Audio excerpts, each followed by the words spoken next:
자, 오늘 당신이 그 사람이라, 당신이 그 사람이라 라고 하는 제목을 가지고 말씀을 묵상하도록 하겠습니다. 자, 계속해서 이제 다윗이 나단 선지자를 하나님이 이제 다윗에게 보내셔서 다윗의 죄를 회개하기 위하여 하나님께서 계속해서 일하시는 것을 보게 됩니다. 이제 1절부터 5절에 보면 나단 선지자가 예를 들어서, 비유를 들어서 이렇게 간접적으로 다윗의 죄를 이렇게 이야기를 합니다. 자, 그랬더니 다윗은 그 비유에 등장하는 부한 사람, 부자가 바로 자기인데 자기임을 알지 못하고 그 부자가 악한 일을 행했다라고 하면서 분노하는 모습을 보게 됩니다. 5절에 보면 다윗이 그 사람으로 말미암아 노하여 나단에게 이르되 여호와의 살아계심을 두고 맹세하노니 이 일을 행한 그 사람은 마땅히 죽을 자라, 이렇게 이야기를 합니다. 분노하면서 그런 사람은 죽어야 된다, 하나님이 그 사람을 멸하셔야 된다 라고 이야기를 하는 것입니다. 그리고 이제 6절에 보면 네 배나 그 양새끼를 네 배나 갚아 주어야 하리라. 자, 여러분, 여기서 이제 우리가 하나님의 은혜가 역사하지 않을 때 우리가 하나님 앞에서 어떤 모습을 보이는가, 내가 하나님 앞에 어떤 모습을 보이는가 라고 하는 것을 우리에게 너무나 잘 보여주고 있습니다. 우리는 다른 것들은 잘 봅니다. 다른 사람의 허물과 죄는 잘 보지만 정작 그것이 바로 나의 모습이다, 나의 모습일 수 있다라고 하는 것은 보지 못하는, 자신의 죄에 대해서 맹점을 가지고 있는 연약한 사람이 바로 죄다, 죄인인 바로 나의 모습이다 라고 하는 것을 우리가 보게 되는 것입니다.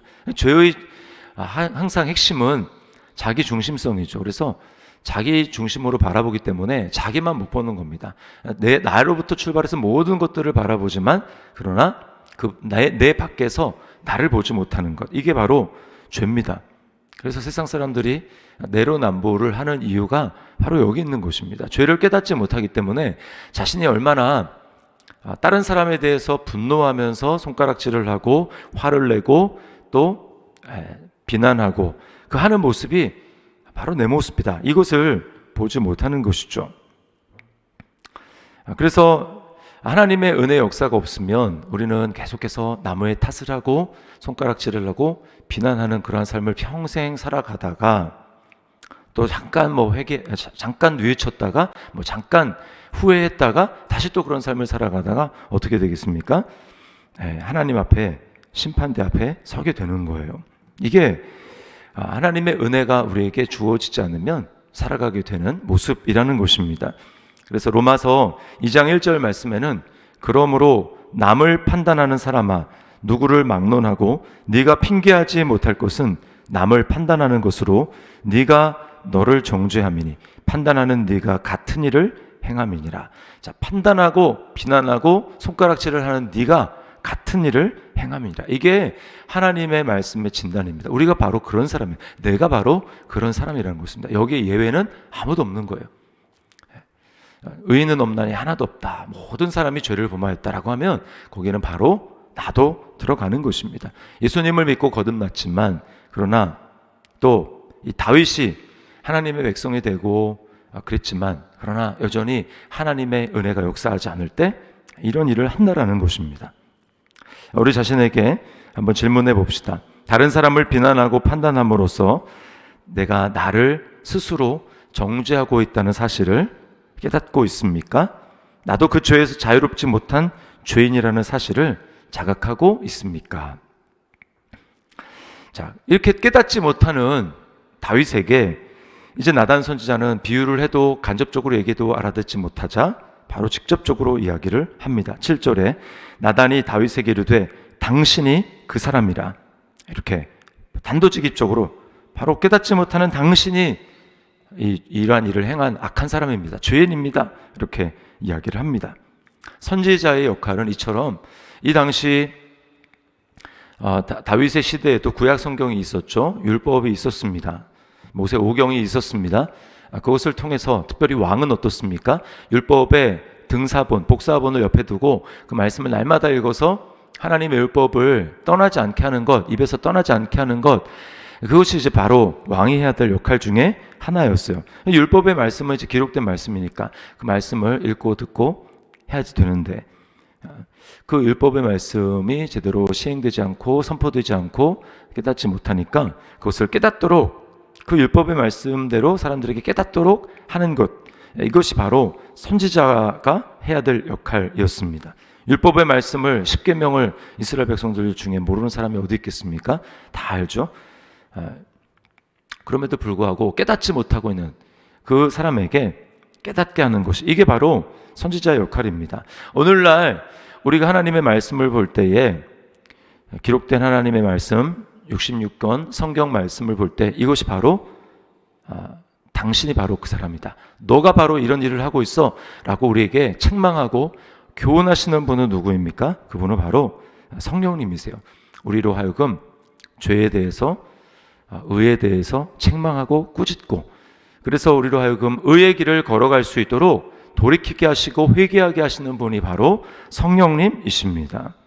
우리는 성령님을 그래서 날마다 의지해야 됩니다. 말씀이 있지만 성령님의 역사하심, 바로 네가 그 사람이야 라고 죄를, 하나님의 말씀을 바로 나를 향한 적용하는 말씀으로 깨닫게 하시고 우리로 하여금 눈을 열어 보게 하시는, 나의 모습을 보게 하시는 분이 성령님이기 때문에 우리는 성령님을 의지해야 됩니다. 성경 말씀을 열어서 읽을 때, 또 우리가 하나님의 말씀이 선포되는 이 설교를 들을 때 하나님 앞에 우리의 마음을 열게 해달라고, 보게 해달라고 기도해야 되는 이유가 바로 여기 있는 것입니다. 성령님이 우리로 하여금 죄를, 이 사람이 바로 나구나, 내가 바로 이렇게 하고 있구나 라고 하는 것을 깨닫게 하시는 것이죠.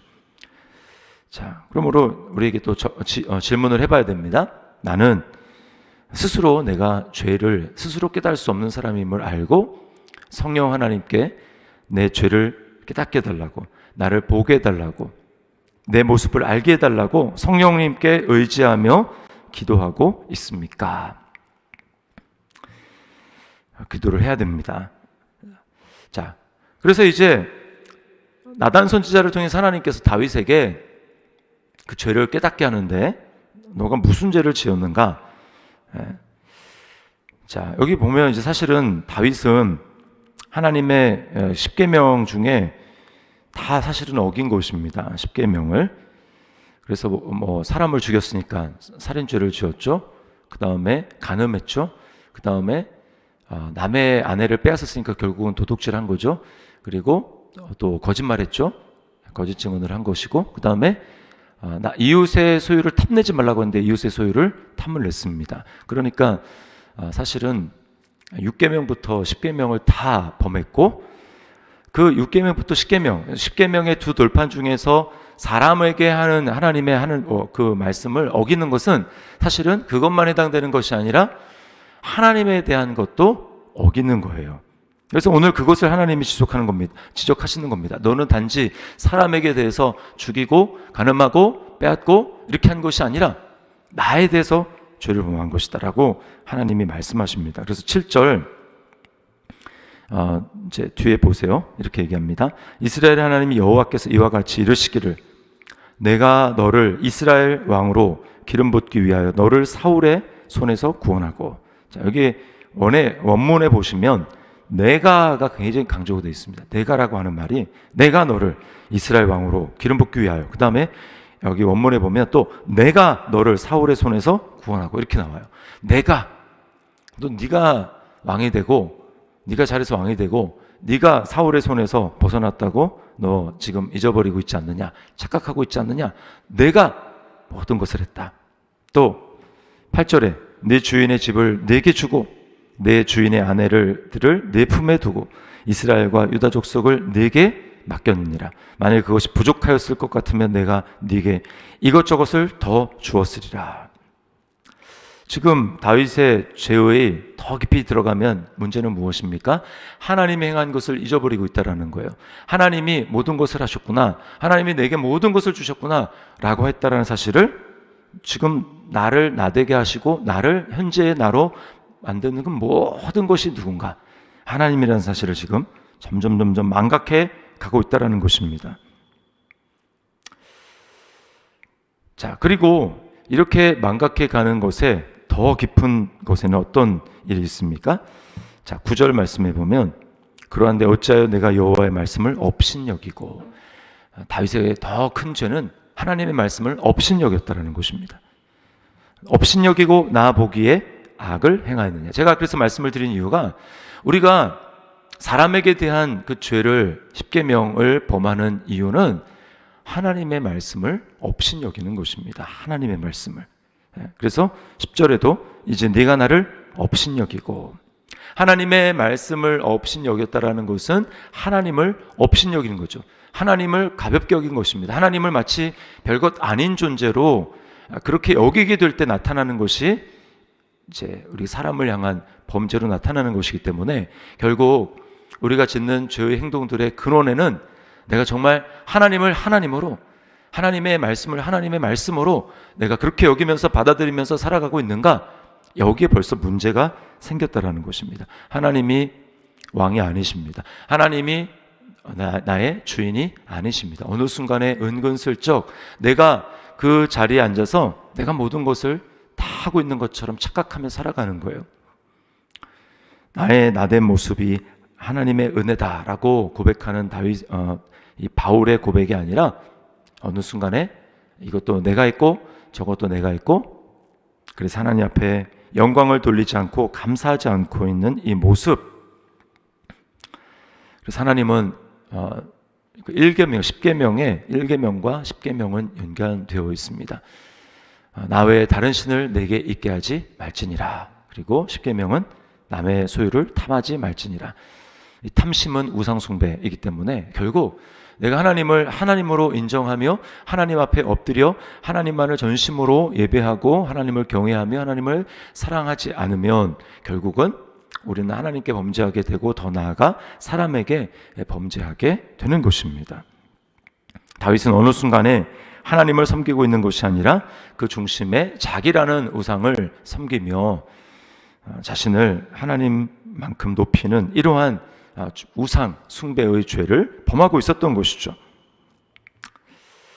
자, 중요한 것은 이런 죄를 지었다라는 것 자체도 물론 중요하지만, 중요한 것은 이 죄에서 지금 돌이키게 하시는 하나님의 은혜의 손길을 깨닫고 하나님 앞에 자신의 잘못과 자신의 죄와 자신의 허물을 주님 앞에 인정하고 회개하느냐, 그 죄를 지은 다음에 어떤 태도를 보이면서 하나님 앞에 나아가느냐, 이게 훨씬 더 중요합니다. 그런데 지금 다윗은 나단 선지자의 말에 당신이 바로 그 사람입니다 라고 얘기하는 그 말에 다윗은 어떻게 반응합니까?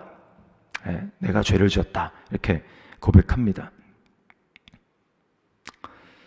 내가 여호와께 죄를 범하였습니다 이렇게 하나님 앞에 고백하죠. 13절 말씀에 다윗이 나단에게 이르되 내가 여호와께 죄를 범하였노라 하매, 그 다음에 참 은혜로운 말씀이 나오죠. 나단이 다윗에게 말하되 여호와께서 당신의 죄를 사하셨나니 당신이 죽지 아니하려니와. 하나님이 다윗을 용서해 주십니다. 사실은 다윗이 범한 죄는 사실 다 죽어야 될 죄거든요. 살인죄를 지었고 간음죄를 지었고 간음을 했기 때문에 돌에 맞아 죽어야 되지 않습니까? 그럼에도 불구하고 하나님은 다윗을 용서하십니다. 네가 너 죽지 않을 것이다. 하나님은 다윗을 용서하십니다. 자기 스스로도 그런 사람은 죽어도 마땅하다라고 얘기했을 뿐만 아니라 율법에서도 그렇게 정죄를 했죠. 그러나 하나님은 다윗을 용서하시는 거예요. 이게 하나님의 놀라운 신비입니다. 여러분, 우리가 로마서에 보면 우리는 마땅히 이런 일을 하는 자는 사형에 해당한다고 하나님의 정죄하심을 알고도 뭐라고 얘기합니까? 자기만 그런 일을 행할 뿐만 아니라 그런 일을 행하는 자를 옳다 하느니라. 죄의 삭은 사망입니다. 이렇게 사망이 와야 되는데, 그러나 놀라운 하나님의 사랑하심과 은혜로 말미암아 하나님은 자기 아들을 우리 대신 십자가에 못 박아 죽으심으로 말미암아 우리 죄를 용서하셨습니다. 다윗의 죄도 하나님이 예수 그리스도의 죄로 말미암아 먼 훗날 그리스도가 죽으실 것을 바라보시고 다윗의 죄를 용서를 해주신 것이죠. 다윗이 죄를 고백했기 때문에. 그래서 우리에게 복음은 무엇입니까? 우리가 오늘도 하나님 앞에 끊임없이 죄를 짓고 악한 일을 행할 때가 있지만 그럼에도 다윗과 같이 이렇게 내가 범죄하였노라, 내가 하나님 잘못했습니다, 내가 죄를 범했습니다 라고 인정하고 하나님 앞에 나아가면 그는 미쁘시고 의로우사 우리 죄를 사하시고 우리 모든 불의에서 깨끗하게 하시는 은혜의 하나님이십니다. 그러므로 돌이키는 게 중요한 거예요. 자, 적용 질문입니다. 하나님의 말씀을 가볍게 여기고 있지 않습니까? 모든 것을 하나님이 하신 일인데 은혜를 잊어버리고 감사를 잊어버리고 살지 않습니까? 죄를 깨달았다면 죄에 머무는 것이 아니라 나는 바로 하나님 앞에 고백하며 그 죄에서 돌이키고 회개하고 있습니까? 오늘 이 말씀을 기억하면서 당신이 바로 그 사람이다 라고 말씀하시는 우리 하나님 앞에 오늘도 우리가 돌이키면서 나아가는 우리 삶이 되기를 바랍니다.